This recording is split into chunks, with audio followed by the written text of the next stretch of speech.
우리 미랄교회는 너무나도 좋고 또한 가장 좋은 교회일 줄 믿습니다. 늘 하나님의 말씀을 준비함에 있어서 성실하신 담임 목사님을 뵐 때마다 참 좋은 교회라는 생각이 듭니다. 여러분이 가지고 계시는 강단지는 거의 화요일에 저희 교육자들에게 옵니다. 그때부터 교정하고 또 묵상하고 또 읽고 또 읽고 또 읽고 계속 그렇게 해서 결국은 금요일 날 이 출력되기 전까지 정말 하루에도 수십 번 계속해서 반복적으로 작업하는 것이 이 강단지의 작업입니다. 늘 교회를 생각하고 하나님의 교회를 더욱더 복되게 아름답게 세우기 위해서 애쓰시는 그런 담임 목사님이 계시는 교회이기 때문에 우리 미랄교회가 참 좋은 교회라고 생각을 합니다. 또한 아울러 우리 미랄교회는 좋은 부교육자들이 참 많이 있습니다. 우리 김정래 전도사님 늘 기도의 영이 깨어있는 분이시죠. 요즘은 제가 새벽기도 운행을 하기 때문에 그렇게 못하지만 명서동에 있을 때에는 저하고 김정래 전도사님이 가장 늦게까지 새벽을 지키는 경쟁자였습니다. 제가 이길 때보다 질 때가 더 많았습니다. 어찌 오랫동안 기도를 하시는지. 제가 연약해서 추위를 잘 못 참거든요. 기도하다가 추워서 정말입니다. 기도하다가 추워서 더 이상 견디지 못해서 가야 되겠다라고 보면 그때까지도 엎드려서 기도하시는 전사님을 뵐 때마다 참 귀한 분이다라는 생각을 합니다. 우리 김태현 전도사님도 참 좋은 분이죠. 인물도 좋을 뿐만 아니라 찬양 인도하시는 그 모습들을 볼 때마다 참 은혜가 됩니다. 어찌 그리 다른 찬양을 하다가 또 다른 찬양을 할 때 후른 부분을 그렇게 너무나도 부드럽게 자연스럽게 넘어가는지. 저는 음정이 잘 안 맞기 때문에 도저히 제가 할 수 없는 일인데 그렇게 찬양 인도를 할 때마다 참 부럽기도 하고 참 귀해 보입니다. 그렇게 너무나도 좋은 부교육자들이 있기 때문에 저는 저희 미랄교회 부교육자 중에서 무게를 담당하고 있습니다. 비록 지금은 육신의 무게를 담당하고 있지만 정말 이 교회의 중심을, 또한 말씀의 중심을, 영의 중심을, 그 무게를 담당하는 그런 목회자로 자라기를 소망합니다. 그런 좋은 교육자들이 있기 때문에 참 아름다운 교회입니다. 게다가 여러분, 오늘 여러분들이 직접 들으셨듯이 우리 할렐루야 찬양대 얼마나 은혜롭게 찬양을 잘합니까? 그렇죠? 정말 대단하십니다. 게다가 보면 미모순으로 뽑으신 것 같아요. 이렇게까지 말씀드리는데 나중에 밥 안 사주시면 정말 좋은 찬양대가 있어서 참 귀하고 복된 교회입니다. 그러나 그보다 더욱더 귀한 것은 명절 연휴임에도 불구하고 이렇게 하나님 앞에 예배드리러 나오는 우리 귀하고 복된 성도들이 있기 때문에 정말 미랄교회는 귀한 교회일 줄 믿습니다. 제가 섬겼던 어떤 교회는 명절이 되면 정말 성도들의 모습을 보기가 어렵습니다. 평소에 10분의 1도 채 되지 않는 인원들이 모여서 예배 드릴 때가 참 많이 있습니다. 사실 창원이라는 지역의 특성상 아마도 외지로 참 많이 나가시겠다라고 생각을 했었는데 그게 아니라 오히려 더 많이 오셔서 예배드리는 그런 모습들을 볼 때 참 귀한 성도들이 있는 교회고, 그래서 우리 미랄교회가 정말 아름답고 복된 교회인 줄 믿습니다. 우리 그런 의미로 앞뒤 좌우로 한번 이렇게 인사하겠습니다. 사랑합니다. 감사합니다. 축복합니다. 늘 주님의 사랑과 은혜가 우리 가운데 충만히 거할 줄 믿습니다. 우리 잠시 기도하고 함께 말씀 나누겠습니다. 사랑의 주님, 감사합니다. 모든 것이 아버지께 감사할 것밖에 없습니다. 우리의 호흡과 우리의 발걸음을 주관하여 주셔서 이 시간도 아버지께 예배 드리게 하여 주시니 참으로 감사합니다. 아버지 하나님, 오늘도 드려지는 이 예배로 통하여서 하나님의 은혜의 말씀이 선포되게 하여 주시고 우리의 심령이 위로받으며 아버지께 영광 올려드리는 귀한 자리가 되도록 주님 축복하여 주옵소서. 주님 앞에 간절히 기도합니다. 이 시간 말씀을 대언코자 선자가 너무나도 무익하고 또한 부족합니다. 하나님의 강권적인 은혜가 필요합니다. 주께서 붙들어 주셔서 오직 아버지 말씀만을 대언하는 귀한 시간이 될 수 있도록 주님 인도하여 주옵소서.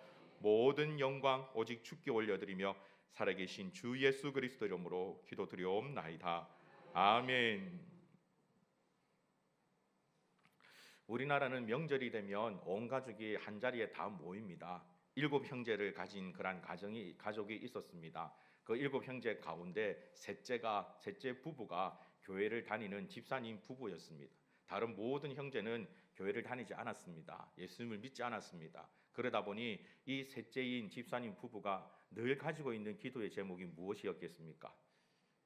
바로 가족의 구원을 위해서, 만날 때마다 모일 때마다 복음을 전하기 위해서 늘 하나님 앞에 기도를 했습니다. 하나님, 정말 우리 모든 가족이 주 예수 그리스도를 믿고 구원받게 해주십시오라고 기도를 했습니다. 그런데 명절이 돼서 온 가족이 한 자리에 모일 때마다 이 가정에는 독특한 특징이 한 가지가 있는데, 소소한 문제로 말미암아 말다툼이 일어나서 온 가족이 크게 싸움이 일어났습니다. 명절 때만 되면 싸웠습니다. 그래서 처음에는 한 자리에 모였다가 싸우고 난 다음에 뿔뿔이 흩어지는 때가 해마다 명절이었습니다. 설날 때, 추석 때 모이기만 하면 싸웠습니다. 그러다 보니 복음을 전할 그럴 틈이 없었습니다.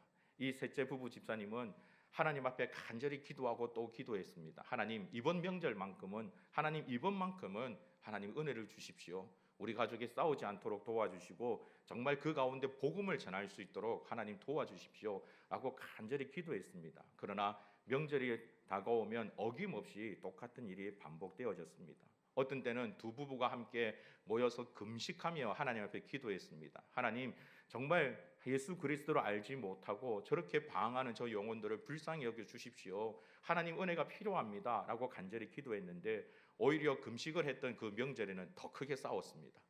그래서 실망이 됐습니다. 하나님, 왜 그러십니까? 하나님, 왜 이런 일이 생깁니까? 라고 하나님을 원망하기도 했습니다. 그렇게 명절을 보내고 있던 때 어느 날 온 가족이 한 자리에 모였는데, 갑자기 아버지와 어머니를 비롯해서 모든 가족들이 이 셋째를 불렀습니다. 그리고 자리에 앉혀놓고 뜬금없는 얘기를 했습니다. 얘야, 우리가 명절만 되면 계속해서 싸우는 이 문제 때문에 온 가족들이 모여서 회의를 했다. 저희는 없었는데요. 그래, 너만 빼놓고 회의를 했다 라고 얘기를 하시더라고요. 그러면서 우리가 여러 가지 많은 고민을 했는데, 우리가 싸우지 않도록 정말 우리가 명절을 화목하게 보낼 수 있는 방법을 한 가지를 찾았다라고 말씀하는 겁니다. 되게 그런 방법이 무엇입니까? 어떻게 하면 됩니까? 라고 물었더니, 우리 모든 가족들이 모여서 고민을 했는데 어떻게 하면 우리가 싸우지 않을까라고 서로 의견을 한번 내보라고 했더니, 모두가 다 하는 말이, 가만히 보니 우리 7형제 중에서 유일하게 싸우지 않는 가정이 한 가정이 있는데 그 가정이 셋째입니다. 그러고 보니 셋째는 싸우지 않더라. 항상 우리만 싸웠다. 왜 셋째는 싸우지 않을까? 셋째가 우리와 다른 점이 무엇이냐라고 서로 의논을 해보았더니 다른 점이 딱 한 가지가 있는데, 그것이 무엇일까요?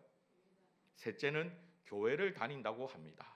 그래, 교회를 다니면 우리 가족이 안 싸우겠구나. 오늘부터 당장 모두 다 교회를 등록해서 다녀라 라고 엄명이 떨어진 겁니다. 명절마다 모여서 싸우는 것 때문에 마음이 아프고 괴롭고 한 번도 복음을 전할 수가 없어서 안타까웠는데, 오히려 하나님께서는 그 명절에 모여서 온 가족이 싸우는 그 문제로 말미암아 한 가정이 죽기로 돌아오는 것이 아니라 모든 가정이 동시에 죽기로 돌아오는 놀라운 일을 이루셨다라고 간증하는 것을 들어본 적이 있습니다. 사랑하는 성도 여러분, 우리가 살아가는 삶 가운데는 이와 같은 일들이 종종 발생합니다. 내가 계획했던 일, 내가 생각했던 일, 내가 세웠던 그 일대로 되지 않는 때가 참 많이 있습니다. 나는 똑바로 가고 싶은데 오른쪽으로 가야만 일들이 참 많이 생깁니다. 나는 이렇게 하고 싶은데 저렇게 해야만 하는 일들이 우리 가운데 참 많이 생깁니다. 하나님의 말씀을 붙잡고 신실하게 살아가려고 애쓰며 하나님의 뜻을 구하고 있는데 도리어 우리 가운데는 어려운 문제들이 더 많이 생깁니다. 그러나 그 모든 일들 가운데서는 하나님의 선한 섭리가 있다는 사실을 믿음으로 고백하는 자들이 되길 주님의 이름으로 축복합니다. 오늘 우리가 보고 있는 강단지 소론 부문에 나와 있는 어거스틴의 고백도 마찬가지입니다. 이 어거스틴은 로마라는 그 제국이 야만족에게 정복당하는 그 모습을 보면서 도저히 이해할 수가 없었습니다. 왜냐하면 조금 전에 로마의 국교로서 기독교가 채택이 되어지고 로마에 살고 있는 모든 시민들이 나는 하나님을 믿겠다라고 외쳤던 놀라운 때가 있었는데, 바로 그때에 야만족에게 정복당하고 있는 너무나도 어이없는 일이 있었기 때문에 그렇습니다. 그러나 이 어거스틴이 나중에 깨닫게 되어진 것은 이 일로 말미암아 야만족이었던 게르만 민족도 오히려 예수 그리스도의 그 복음을 받아들이게 되어지고 신성 로마 제국이라는 새로운 제국이 생기는 모습들을 보면서 하나님의 크고 놀라운 뜻은 여전히 변함없이 계속 진행되고 있었다라는 고백을 하고 있습니다. 그러므로 사랑하는 성도 여러분, 지혜로운 성도는 기쁜 일이 있을 때마다, 좋은 일이 있을 때마다 하나님 앞에 감사하는 것이 아니라 슬픈 일이 있을 때도, 어렵고 힘든 일이 있을 때도 하나님께 감사할 줄 아는 자가 바로 지혜로운 성도입니다. 모든 상황 속에서 그 속에 하나님의 어떠한 뜻이 있는지, 이 일로 말미암아 하나님께서 나에게 무엇을 말씀하시고자 하시는지, 무엇을 가르치시기를 원하시는지 하나님의 크고 놀라운 뜻을 바라보며 나아가는 저와 여러분이 되시기를 주님의 이름으로 축복합니다.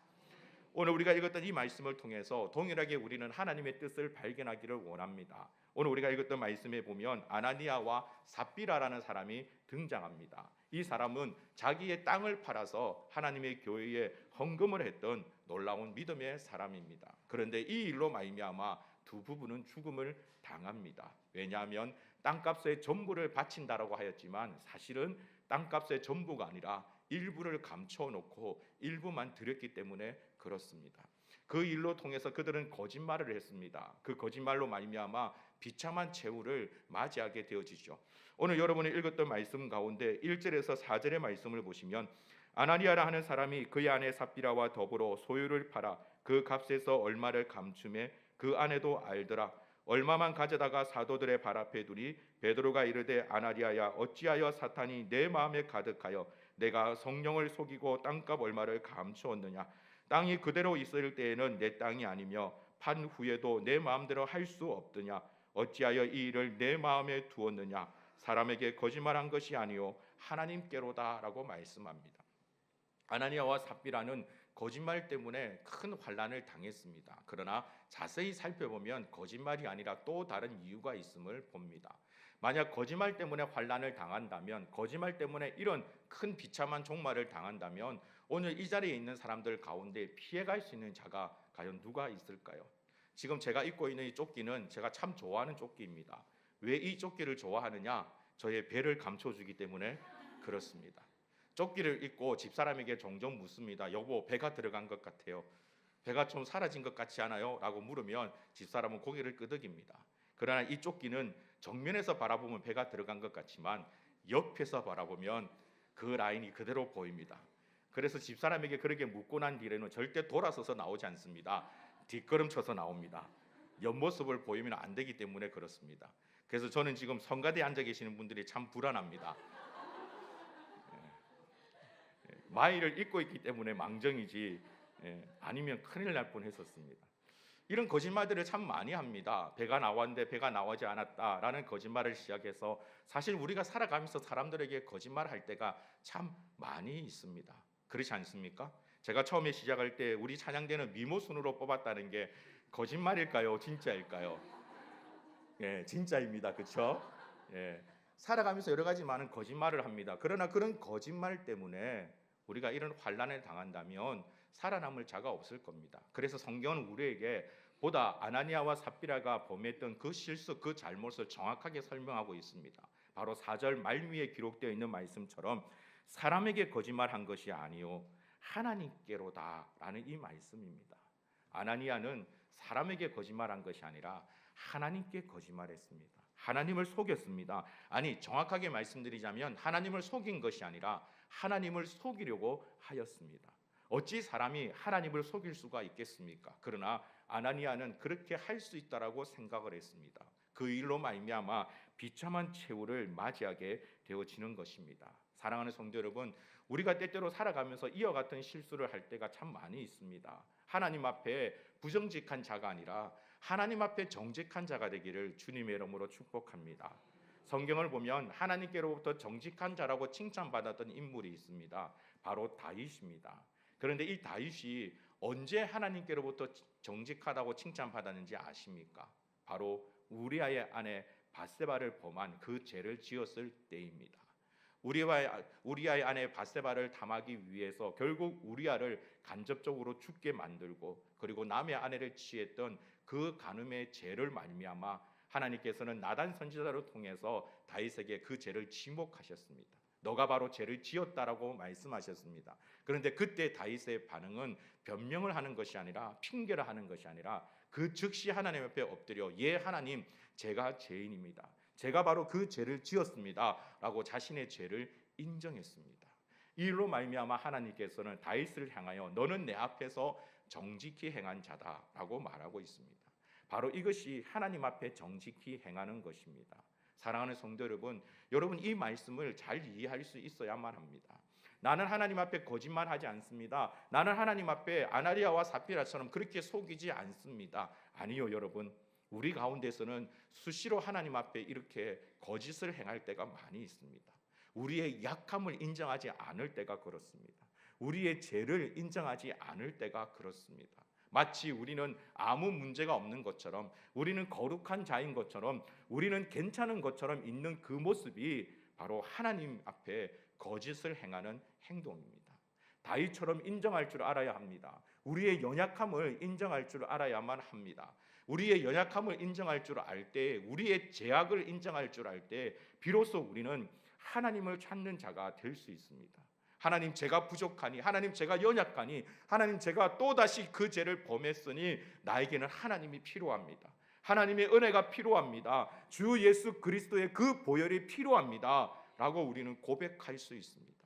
그런데 때때로 우리는 이러한 것쯤은 괜찮다라고 생각할 때가 많이 있습니다.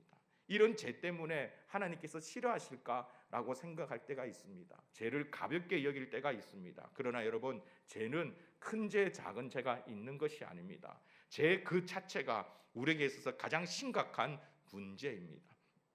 윤리적으로, 도덕적으로 규범적인 죄를 짓지 않았다고 해서 이 죄에서 자유할 수 있는 것이 아닙니다. 우리의 창조 목적은 하나님과 함께하기 위해서 지음을 받았습니다. 그러므로 사랑하는 성도 여러분, 여러분 자신에게 정직하게 되물어 보십시오. 내가 혼자 있을 때에, 내가 홀로 있을 때에 과연 그때 나는 하나님과 함께 동행하고 있는지 여러분 한번 생각해 보십시오. 내가 홀로 있는 그 자리에서 하나님을 깊이 묵상하며 하나님 말씀을 사모하며 하나님 앞에 기도하고 있는지, 아니면 내가 혼자 있는 바로 그 자리에서 나의 마음대로, 나의 뜻대로 내가 하고 싶은 그 생각만을 하고 있는지 우리의 모습을 되돌아보시기를 바랍니다. 날마다 우리는 하나님과 함께 동행하기 위해서 지음을 받았는데 그 일에 제대로 옳게 순종하지 못하는 바로 그 일들이 우리에게 죄가 된다는 사실을 우리는 기억해야만 합니다. 로마서에서 말씀하고 있는 것처럼 모든 사람이 죄를 범하였으며 하나님의 영광에 이르지 못한다라고 말씀하고 있습니다. 내가 교회에서 집사가 되었기 때문에, 권사가 되었기 때문에, 장로가 되었기 때문에, 아니 여러분, 제가 목사가 되었기 때문에 죄에서 자유할 수 있을까요? 아니요, 그렇지 않습니다. 더 하나님의 은혜가 필요합니다. 더 하나님이 필요합니다. 그러므로 이 사실을 인정하며 하나님 앞에 매달릴 줄 아는 자가 되어야만 합니다. 저는 가끔 하나님 앞에 이런 기도를 드립니다. 하나님, 제가 목사가 되지 않았다면 성경을 읽었을까요? 제가 기도를 했을까요? 제가 목사가 되지 않았다면 한 주간 매주마다 그 말씀을 준비하기 위해서 하나님의 말씀을 찾으려고 애를 쓰고 기도하고 묵상하는 일들을 했을까요? 라고 질문을 던집니다. 저의 대답은 아닙니다. 제가 목사가 되지 않았다면, 제가 이 일을 하지 않았다면 저는 제가 원하는 대로 제 마음대로 마음껏 살았을 것입니다. 하나님을 떠나서 살았을 것입니다. 그러나 하나님께서 저를 목사로 붙들어 주셨기 때문에, 매주마다 말씀을 준비하고 설교해야 되는 이 자리에 저를 세워주셨기 때문에 그나마 성경을 읽고 그나마 기도하고 그나마 하나님의 말씀을 사모하는 저의 연약한 모습을 봅니다. 그러하기에 저도 죄인입니다. 그래서 우리에게 필요한 것이 바로 하나님입니다. 사랑하는 성도 여러분, 이 사실을 인정하며 나아가는 자들이 되기를 주님의 이름으로 축복합니다. 우리가 이 사실에서 정말 정직하게 하나님만을 붙잡으며 나아갈 수 있는 가장 귀하고 복된 자들이 되길 주님의 이름으로 축복합니다. 언젠가 한 집사님께서 초등학교 2학년 된 자기 딸의 간증을 하신 것을 들어본 적이 있습니다. 그때도 명절이었습니다. 명절이었기 때문에 이 가족들이 모이는 그 자리로 가기 위해서 부득이하게 주일 예배를 드릴 수가 없었다라고 합니다. 그래서 온 가족이 함께 한 차에 모여 앉아서 예배를 가족들이 모이는 그 자리를 향해서 가고 있는데 갑자기 뒷자리에 앉아있던 초등학교 2학년이 된 둘째 딸이 눈물을 흘리기 시작하더니 펑펑 울기를 시작하는 겁니다.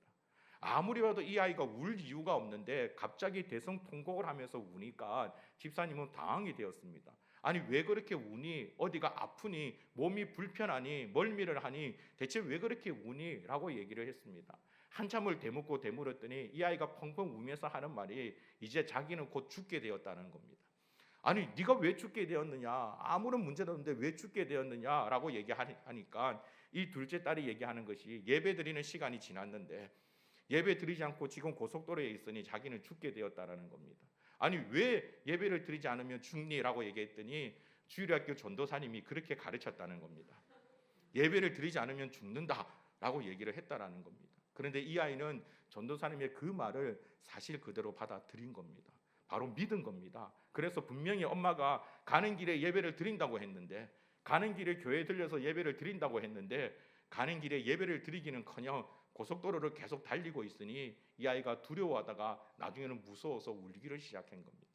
그 아이를 한참을 달래다가 갑자기 집사님 마음에 이런 생각이 들었습니다.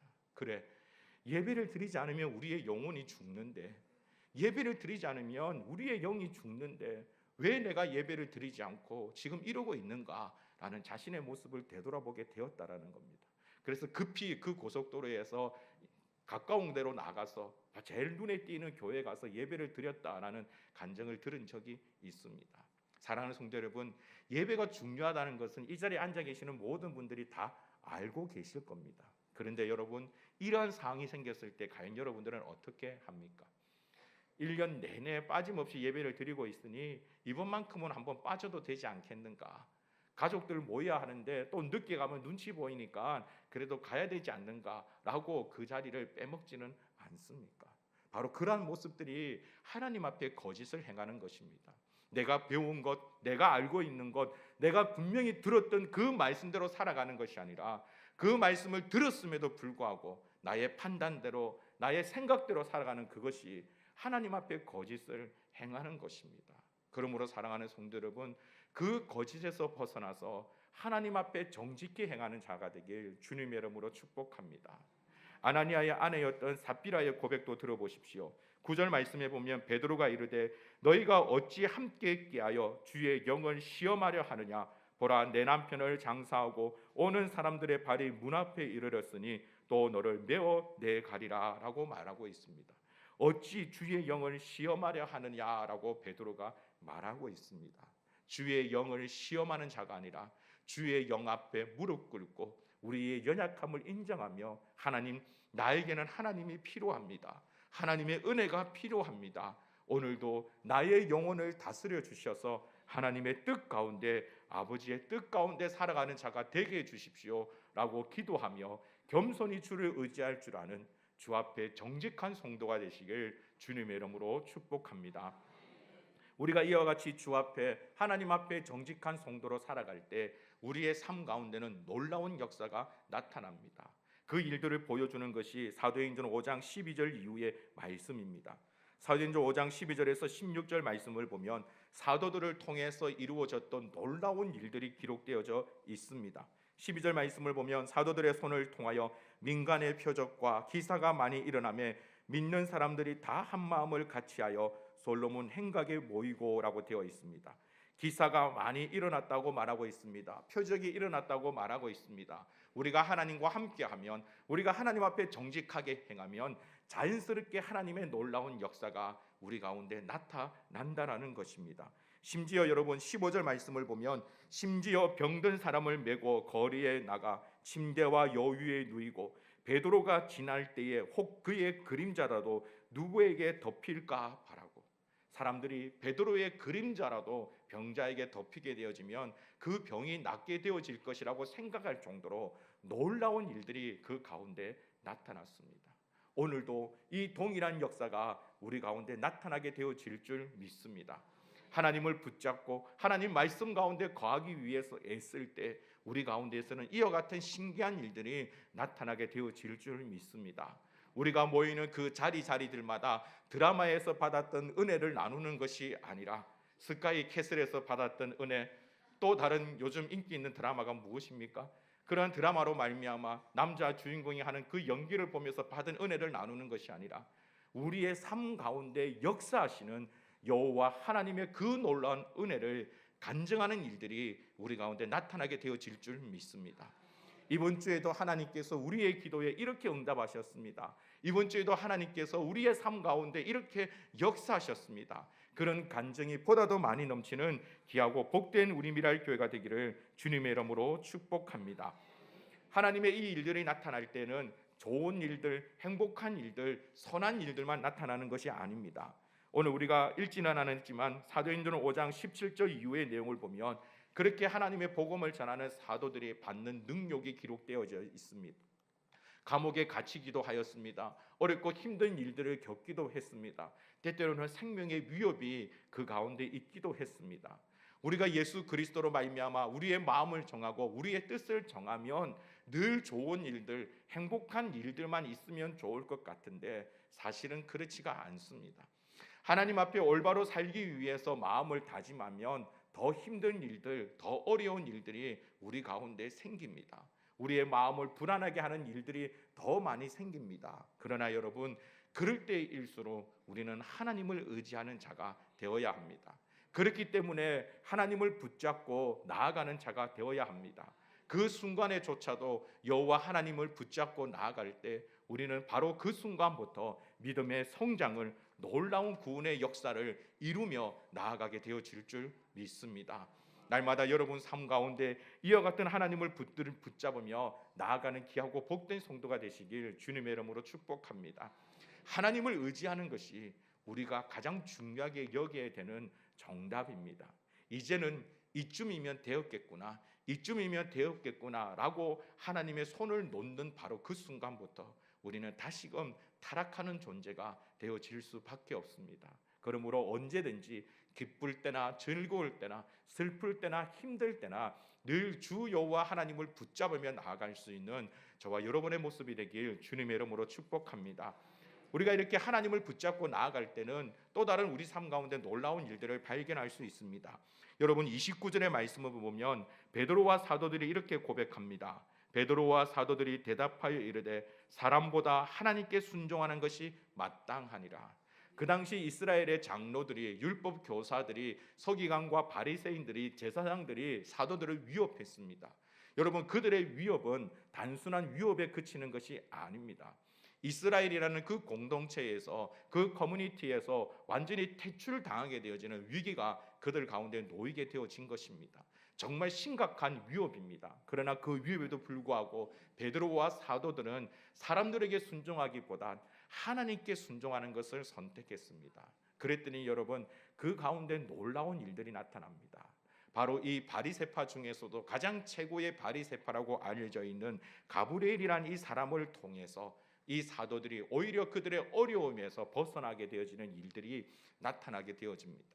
하나님께서 행하시는 일들이 얼마나 크고 놀라운지 모릅니다. 때때로는 우리가 하나님 말씀을 붙잡고 나아갈 때에 우리의 원수들로부터 오히려 우리를 건지시는 하나님의 놀라운 은혜를 경험하게 되어집니다. 뜻하지도 못했던 하나님의 역사를 바라보게 되어집니다. 제가 서두에 말씀드렸던 것처럼 단 한 번 가족들에게 복음을 제대로 전하지 못하고 교회 가자는 얘기조차 제대로 꺼내지 못했던 이 집사님 부부가 하나님 앞에 기도하며 또 기도하며 나아갔더니 오히려 그 가족들이 스스로 회의를 해서 그 회의 결과 우리 모든 가족이 오늘부터 당장 교회에 나가야 되겠다, 우리도 싸우지 않기 위해서는 교회 가야 되겠다라고 결론을 내리는 것처럼 하나님께서 행하시는 방법은 정말 크고 놀라운 방법입니다. 그러므로 사랑하는 성도 여러분, 그 하나님을 붙잡고 나아갈 때에 우리 삶 가운데 나타나는 이 놀라운 일들을 만방에 증거할 수 있는 가장 귀하고 복된 성도가 되시기를 주님의 이름으로 축복합니다. 명절이 되어서 온 가족들이 한 자리에 모였을 때 우리가 모인 그 자리 속에서 이와 같은 하나님의 역사를 자랑할 수 있다면 정말 좋을 것 같습니다. 올 한 해 동안, 지난 한 해 동안 역사하셨던 하나님의 그 놀라운 은혜를 가족들이 모여서 두런두런 나눌 수만 있다면 얼마나 귀하고 아름다운 시간이겠습니까? 아울러 올 한 해 동안 우리 삶 가운데 역사하실 그 하나님을 기대할 수 있다면, 우리 삶 가운데 함께 하시는 그 하나님을 기대함으로 우리가 나아갈 수 있다면 바로 그 자리가 가장 귀하고 복된 자리가 되어질 줄 믿습니다. 사랑하는 성도 여러분, 이 일을 위하여 더욱더 하나님 앞에 나아가는 자들이 되길 주님의 이름으로 축복합니다. 한 가지 더 오늘 말씀을 통해서 나누기 원하는 것은 하나님의 은혜가 임하는 자리는 따로 있다라는 것입니다. 하나님의 놀라운 은혜가 임하는 자리가 따로 있습니다.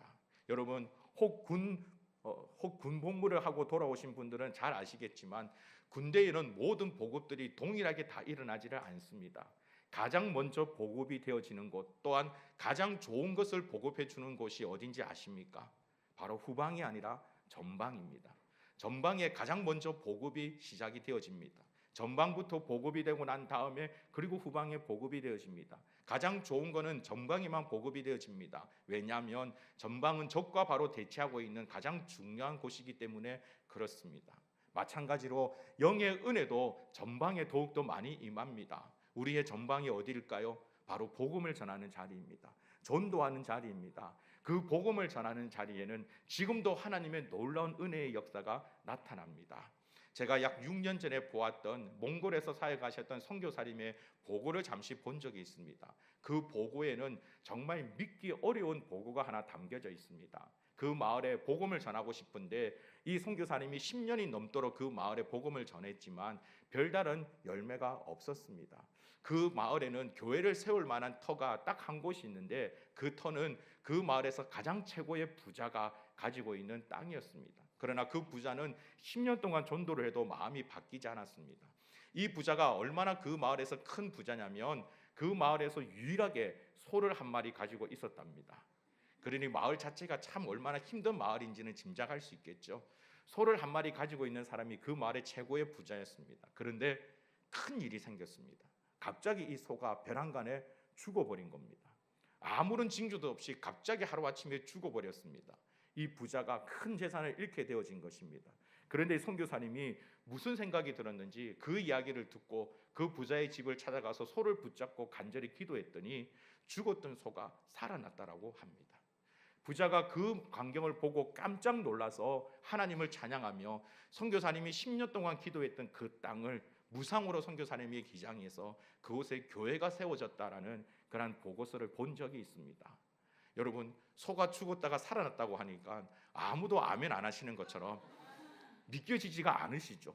저도 그 보고를 보는데 믿겨지지가 않습니다. 그런데 여러분, 선교사님들의 보고를 보면 이와 비슷한 일들이 지금도 동일하게 나타나고 있습니다. 놀라운 일들이 나타납니다. 복음을 전하는 자리, 전도하는 자리에는 이러한 일들이 나타납니다. 사랑하는 성도 여러분, 이 놀라운 은혜를 경험하는 자들이 되길 주님의 이름으로 축복합니다. 전도는 다른 사람을 위해서 하는 것이 아닙니다. 나를 위해서 하는 겁니다. 전도는 바로 나의 영광을 위해서, 나의 믿음의 성장을 위해서, 하나님으로부터 놀라운 복을 누리기 위해서 내가 하는 것이 바로 전도입니다. 나를 위해서 하는 것이 전도입니다. 그러므로 여러분, 이 전도에 보다 더 힘을 쏟을 줄 아는 자가 되시길 주님의 이름으로 축복합니다. 저는 모 교회가 부산에 있는 부암제일교회입니다. 지금은 다른 곳으로 교회가 옮겨졌지만 예전에 있는 그 부암제일교회 바로 옆에는 무당집이 하나 있었습니다. 교회를 가면 항상 높이 솟아져 있는 대나무를 보곤 했었습니다. 많은 사람들이 그 무당집을 위해서 기도를 했습니다. 어떻게 기도했을까요? 잘 되기를 기도했을까요? 부흥하기를 기도했을까요? 아니요, 망하기를 기도했습니다. 빨리 좀 다른 곳으로 갔으면 좋겠다라고 기도했습니다. 그러나 아무리 기도해도 그 기도가 응답되지를 않았습니다. 그런데 어떤 한 친구가 그 무당집을 찾아가면서 복음을 전하기 시작했습니다. 예수 믿어야 삽니다. 예수 믿어야 당신이 살 수 있습니다. 라고 복음을 전하기 시작했습니다. 전도하기를 시작했습니다. 그러기를 6개월 정도 지냈을까요? 드디어 그 무당집이 옮겨가는 역사가 나타났습니다. 수년을 기도했던 것보다 몇 개월을 전도하는 것이 더 놀라운 일들이 있었습니다. 더 감사한 것은 그 전도했던 그 아이의 고백입니다. 그 복음을 전하면서 그가 경험했던 하나님의 놀라운 은혜가 날마다 넘쳐났습니다. 사랑하는 성도 여러분, 오늘도 이 은혜가 우리 가운데 있습니다. 우리 옆에 있습니다. 아직 예수 그리스도를 알지 못하는 자들에게, 아직 주의 복음을 알지 못하는 자들에게 복음을 증거하는 자가 되십시오. 전도하는 그 자리에 성령의 역사가 나타납니다. 전도하는 그 자리에 하나님의 놀라운 은혜가 나타납니다. 전도하는 그 자리에 하나님께서 주시는 놀라운 기쁨이 나타납니다. 주인의 즐거움에, 주인의 잔치에 동참할 수 있는 놀라운 은혜가 있습니다. 여러분, 그 은혜를 누리는 자들이 되기를 주의 이름으로 축복합니다. 사도행전 마지막 5장 마지막 42절은 이런 말씀이 있습니다. 그들이 날마다 성전에 있든지 집에 있든지 예수는 그리스도라고 가르치기와 전도하기를 그치지 아니하니라. 예수는 그리스도라고 가르치기와 전도하기를 그치지 아니한 교회가 바로 이 예루살렘의 초대 교회였습니다. 그리고 하나님께서는 이 초대 교회로 말미암아 오늘 이 땅 전 세계 각지에 흩어져 있는 놀라운 교회를 이루어 나가셨습니다. 이제는 우리 미랄 교회가 이 일들을 감당하는 자가 되길 주님의 이름으로 축복합니다. 예수는 그리스도라고 가르치는 것과 전도하기를 쉬지 않는 교회, 이 놀라운 교회가 되어 하나님의 마음을 시원케 하며 오늘도 살아계시는 하나님을 만방에 증명할 수 있는 귀하고 복된 교회, 그 놀라운 은혜를 누리는 가장 아름다운 성도가 되시길 주님의 이름으로 축복합니다. 살아계신 아버지 하나님 감사합니다.